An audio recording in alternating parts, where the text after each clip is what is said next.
Hello, this is Myra Elaine from the Buying Space channel, and today I'm reading from the Torah, or Torah book.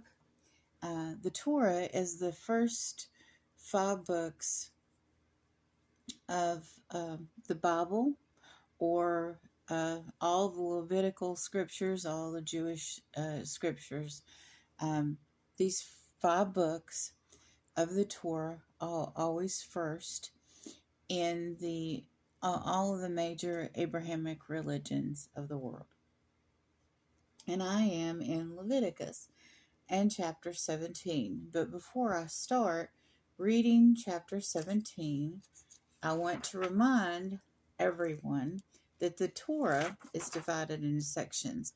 Now, it flips backwards because they read from left to right, not right to left, like in English. And so you go back in the book, you go to the very back of the book to start, and you go back in the book to go forward instead of turning the pages this way.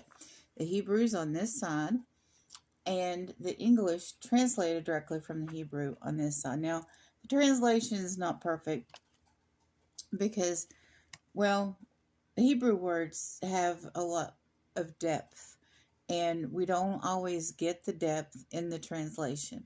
But this is, and the Torah is divided into sections. Now, this is section 29, Arche Moth, which is death, after the death. Now, after the death of whom? It was after the death of Aaron's sons, who were, I guess, daydreaming, or maybe, I don't think they were plotting, but they were talking about, when Moses and Aaron was gone, that they would be the leaders. So they had dreams of succession, inheritance, that was just because of who they were, not earned. And so they went into the tabernacle because they thought they knew best on how to do the incense. They wanted to do it a new way, their way. And they were smoked by God for making strange smoke, because the smoke in the tabernacle was like the prayers to God. And God had given specific instructions on how that incense and how that smoke was to be handled, because it was supposed to be pleasing to God. I know that seems a little nitpicky, but let me give you a relatable example. I know this couple that every evening, Monday through Friday, they watch a certain show. And it's kind of like their evening date, their time to talk during the commercials, and their time to share food. And so that's the tradition. That's like part of the commitment of their relationship. So if all of a sudden the husband said, I want to watch this sports game, and it's on at the same time that we watch our show, that would be displeasing to the wife. And she might say, okay, honey, you go do what you want. And then the next day, the wife chooses not to do something that pleases the husband. And pretty soon the relationship falls apart.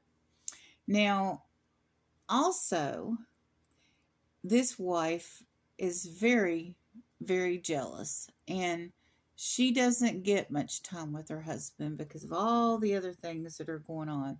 So when he pulls out of not doing something for her, she feels like it's a betrayal, because maybe they're to the age where there's no intimacy left. And so whatever he's doing that's not pleasing her in the ways that they can still please each other, to her, is almost like adultery. And God feels that way too.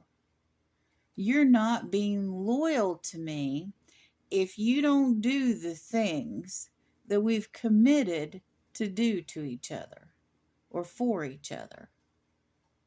So, somebody asked in a life group, why is God so jealous? Well, why wouldn't he be? He created us. It's like your parents saying to you, I brought you into this world, I can take you out. Imagine how God feels when he created everything. And his creation is betraying him by not doing the things that he asked. We don't know what effort was God put into creation. I can imagine it's immense. Just because he's all powerful and he created the universe doesn't mean that it was easy.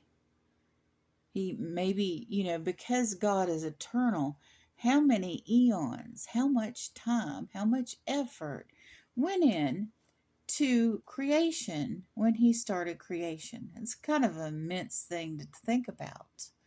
But we have to remember who God is and what he's done for us and what he's instructed us to do.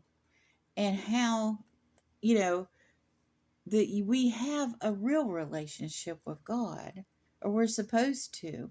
People think of it in esoteric ways and diminish the immense love and dedication and mercy and grace that God shows us.